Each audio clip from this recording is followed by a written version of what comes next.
தமிழ் உறவுகளுக்கு வணக்கம். இது உங்கள் வேர்களை தேடி தமிழ் மீடியா. காவிரி பாயும் சோழ வளநாட்டில்தான் அந்த ராமனுக்கு எத்தனை கோவில்கள்.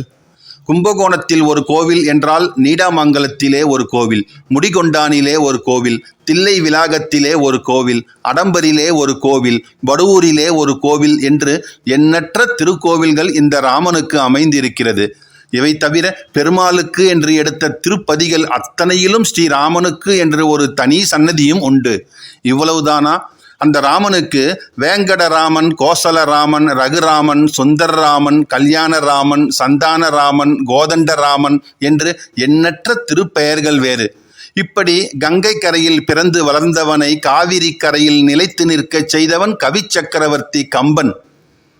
கம்பனோ ராமனை அந்தமில் அழகனாக காண்கிறான், விற்பெருந்தடந்தோல் வீரனாக மதிக்கிறான். எல்லாவற்றுக்கும் மேலாக அவனது அவதார ரகசியத்தை உணர்ந்து அவனே மூவர்க்கும் மேலான பரம்பொருள் என்று கொண்டாடி இருக்கிறான்.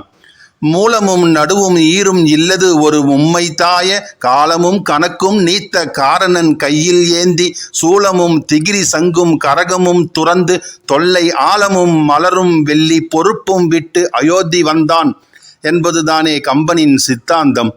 இந்த கம்பனையும் முந்திக்கொண்டு அந்த இளங்கோவடிகளும் இந்த ராம பிரபாவத்தை நிறைந்த சொற்களால் கூறி மகிழ்ந்திருக்கிறார். மூவுலகும் ஈர் அடியால் முறை நிரம்பா வகை மூடிய தாவிய சேவடி செப்ப தம்பியோடு காண்பொந்து சோ அரணும் போர்மடிய தொல் இலங்கை கட்டழித்த சேவகன் சீர்கேளாத செவியென்ன செவியே, திருமால் சீர்கேளாத செவியென்ன செவியே என்பதுதான் ஆய்ச்சியர் குரவையில் இளங்கோவடிகள் பாடியது. ஆதலால் அறம் தலை நிறுத்த வந்த தலைமகனான ஸ்ரீராமன் தமிழ்நாட்டிற்குள் எவ்வளவோ காலத்திற்கு முன்பே வந்திருக்கிறான். என்றாலும் அவனை வீடும் குடியுமாக இங்கே இருத்தி அவனுக்கு திருக்கோவில்கள் எழுப்பித்து அங்கெல்லாம் அவனை மக்கள் பணிந்து வணங்கி எழுவதற்கெல்லாம் வகை செய்தவன் கவி சக்கரவர்த்தி கம்பன். சோழ நாட்டில் ராமனுக்கு கோவில்கள் எழுந்ததெல்லாம் கம்பன் காலத்திற்கு பிறகுதான். அதில் எந்த ஒரு மாற்று கருத்தும் இல்லை. இப்படி எழுந்த கோவில்களில் ஒன்றுதான் வடுவூர் கோதண்டராமர் திருக்கோவில். இன்றைய காணொளியில் இந்த ஆலயத்தின் ஸ்தல வரலாறு, சிறப்புகள் ஆகியவற்றை தான் பார்க்க போகிறோம். காணொளியை ஸ்கிப் பண்ணாமல் முழுசாக பாருங்கள். நீங்கள் இன்னும் நம்ம சேனலுக்கு சப்ஸ்கிரைப் பண்ணலைன்னா சப்ஸ்கிரைப் பண்ணிடுங்க. மறக்காமல் பக்கத்தில் இருக்கிற பெல் பட்டனை ப்ரெஸ் பண்ணிடுங்க. வாங்க காணொளிக்குள்ளே போகலாம். வடுவூர் இந்த தலம் தஞ்சைக்கு தென்கிழக்கே 14 மைல் தொலைவில் இருக்கிறது. தஞ்சாவூர் புதிய பேருந்து நிலையத்திலிருந்து அரை மணி நேரத்திற்கு ஒரு பேருந்து புறப்படுகிறது வடுவூர் வழியாக மன்னார்குடிக்கு. அதனால் தஞ்சாவூரிலிருந்து பேருந்து மூலமாகவே இந்த தலத்தை எளிதில் வந்து அடையலாம். இந்த தலத்தை தண்டகாரண்ய சேத்திரம் என்று கூறுகிறது ஸ்தல வரலாறு.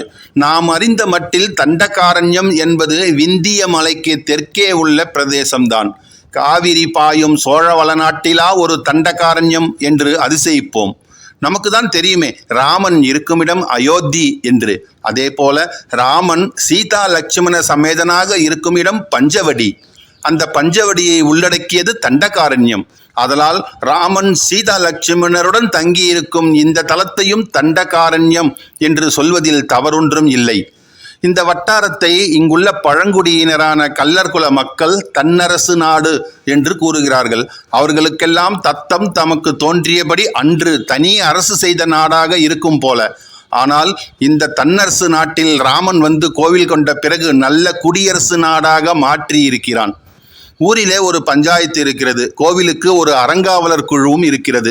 தன்னரசு எல்லாம் மலையேறி நல்ல குடியரசாக ராம ராஜ்யமாக மாறியிருக்கிறது இந்த தலம். வடுவூர் கோதண்டராமர் திருக்கோவில் இந்த தலத்தின் மேல் புறத்திலே அமைந்திருக்கிறது. ஆலயத்திற்கு முன்பு ஒரு சிறு கோபுரம் அழகுற காட்சியளிக்கிறது. அந்த கோபுரத்தை கடந்து உள்ளே சென்றால் வெளிப்பிரகாரம், அதற்கு அடுத்தது ஒரு மண்டபம். அந்த மண்டபத்தை அடுத்துதான் கருவறை அமைந்திருக்கிறது.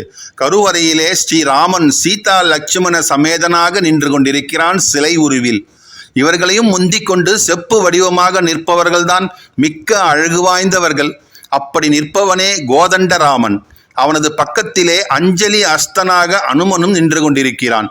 பட்டாச்சாரியாரிடம் கூறி கற்பூர தீபத்தில் அவனுடைய முகத்தை நெருக்கத்தில் நம்மால் பார்த்தால் அவனுடைய புன்முறுவல் உதட்டில் இருப்பதை பார்த்து ரசிக்க முடியும். அன்று கன்னிமாடத்தில் இருந்து சீதை மிதிலா நகரின் தெருவிலே முனிவர் முன் செல்ல தம்பி பின்வர ராமனை கண்ட பொழுது அவள் கண்டது அவனுடைய அந்த புன்முறுவலைத்தானே. இந்திர நீலம் ஒத்து இருண்ட குஞ்சியும் சந்திர வதனமும் தாழ்ந்த கைகளும் சுந்தர மணிவரை தோளும் அல முந்தி என் உயிரை அம்முறுவல் உண்டதே என்பதுதானே அவள் கூறிய வாக்கு. நாமும் அவளைப் போலவே அவனது சந்திர வதனத்தை காணலாம், புன்முறுவலையும் அனுபவிக்கலாம். ஆனால் இந்திர நீலம் ஒத்து இருண்ட குஞ்சியையோ தாழ்ந்த கைகளையோ சுந்தர மணிவரை தோள்களையோ காண்பது இயலாது. காரணம், அத்தனையும் நீண்டு உயர்ந்த கிரீடமும் தங்க கவசமும் அணிவித்து மறைத்து வைத்திருக்கிறார்கள் பட்டாச்சாரியார்கள். இந்த கோவிலில் சாதாரணமாக கவசம் களைதல் என்பது கிடையாது. வருஷத்திற்கு ஒரே ஒரு முறை ஆடி மாதத்தில் அபிஷேகம் நடத்துகிறார்கள். அன்று கருவறையில் உள்ள இந்த செப்பு சிலை ராமனை, லட்சுமணனை, சீதையை வெளியே கொண்டு வருகிறார்கள், திருமஞ்சனமாட்டுகிறார்கள். அதன் பிறகு சந்தன காப்பு செய்கிறார்கள். அந்த சந்தன காப்போடு காப்பாக கவசத்தையும் போட்டு பேக் பண்ணி வைத்து விடுகிறார்கள். மறுபடியும் கவசம் களைவது அடுத்த வருடம் அபிஷேக காலத்தில்தான். இப்படி அபிஷேக காலத்தில் இந்த 3 திருவுருவ சிலைகளையும் அருகில் இருந்து பார்ப்பவர்களுக்கு ஒரு குழப்பம் தோன்றும். 3 திருவுருவங்களும் வேறு வேறு காலத்தில் உருவாக்கப்பட்டவையாகவே தோன்றும். ஆம், அது உண்மைதான். இந்த 3 திருவுருவங்களில் ஸ்ரீராமனின் திருவுருவத்தை ஸ்ரீராமனே உருவாக்கியது. சீதாதேவியின் திருவுருவத்தை திருக்கண்ணபுரம் பட்டாச்சாரியார்கள் உருவாக்கியது. அதே போல லட்சுமணருடைய திருவுருவத்தை வடுவூர் பக்தர்கள் உருவாக்கியது.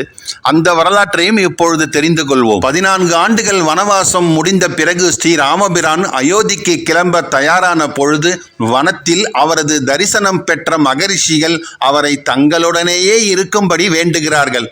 அவர்களது கோரிக்கையை ஏற்ற ராமபிரான் மறுநாள் வந்து என்னை சந்தியுங்கள் என்று கூறுகிறார். தனது உருவத்தை ஒரு சிலையாக செய்து தான் தங்கியிருந்த இடத்தின் வாசலில் வைத்து விடுகிறார் ஸ்ரீராமர். மறுநாள் ரிஷிகள் அந்த சிலையை வந்து பார்க்கிறார்கள். அந்த சிலையின் அழகில் லயித்து ஸ்ரீராமபிரானிடம், ராமா, இந்த சிலை மிகவும் உயிரோட்டம் உள்ளதாக உன்னை போலவே இருக்கிறது. இது எப்படி இங்கு வந்தது? இந்த சிலையை நாங்களே வைத்து கொள்ள விரும்புகிறோம் என்று கூறுகிறார்கள். ஸ்ரீராமரும் ஒன்றும் தெரியாதவர் போல, அப்படியா? அப்படியானால் உங்களுடன் நான் இருப்பதை விட இந்த சிலை இருப்பதைத்தான் விரும்புகிறீர்கள் போலும் என்று கூறுகிறார். அதற்கு அவர்களும் இந்த சிலையின் அழகில் லயித்து போய் ஆம் என்று கூறிவிடுகிறார்கள். மேலும் தாங்கள் பூஜிக்க அந்த சிலையை எங்களுக்கே தரும்படியும் கேட்கிறார்கள்.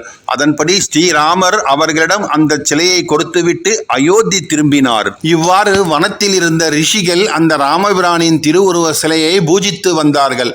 பிற்காலத்தில் திருக்கண்ணபுரத்தைச் சேர்ந்த பட்டாச்சாரியார்கள் இந்த சிலையுடன் சீதாதேவியின் சிலை, லட்சுமணரின் சிலை, பரதனுடைய சிலை, ஆஞ்சநேயர் சிலை எல்லாவற்றையும் செய்து ஒன்றாக வைத்து பூஜை செய்து வந்தார்கள். கால ஓட்டத்தில் பல 100 ஆண்டுகளுக்கு பிறகு திருக்கண்ணபுரத்தில் இருந்த அந்த சிலைகளில் ஸ்ரீராமர், சீதாதேவி மற்றும் லட்சுமணர் ஆகிய 3 சிலைகளும் எப்படியோ தலைஞாயிறு பகுதிக்கு வந்து சேர்ந்திருக்கிறது. தஞ்சாவூரை சரபோஜி மன்னர்கள் ஆண்டு வந்த பொழுது ஒரு நாள் மன்னரின் கனவில் தோன்றிய ஸ்ரீராமர் தான் இருக்கும் இடத்தை குறிப்பிட்டு தனக்கு ஒரு கோவில் ஒன்றை எழுப்பும்படியும் கூறியிருக்கிறார்.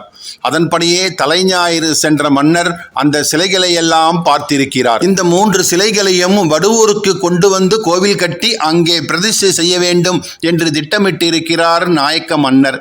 முதலில் ஸ்ரீராமனையும் சீதாதேவியையும் அங்கிருந்து எடுத்துக்கொண்டு வடுவூருக்கு வந்திருக்கிறார்கள். அதற்குள் தலைஞாயிறு மக்கள் விழித்து கொண்டிருக்கிறார்கள். லட்சுமணனுடைய சிலையை எடுத்துச் செல்ல அவர்கள் அனுமதிக்கவில்லை. ஆதலால் அங்கிருந்து வந்த ராமன், சீதை வடிவங்களோடு புதிதாக லட்சுமணனையும் உருவாக்கி இங்கே சேர்த்திருக்கிறார்கள். இப்படித்தான் ஸ்ரீராமருடைய சிலை ஸ்ரீராமராலும், சீதாதேவியின் சிலை திருக்கண்ணபுரத்து பட்டாச்சாரியார்களாலும், இந்த லட்சுமணனுடைய சிலை வடுவூர் பக்தர்களாலும் உருவாக்கப்பட்டிருக்கிறது.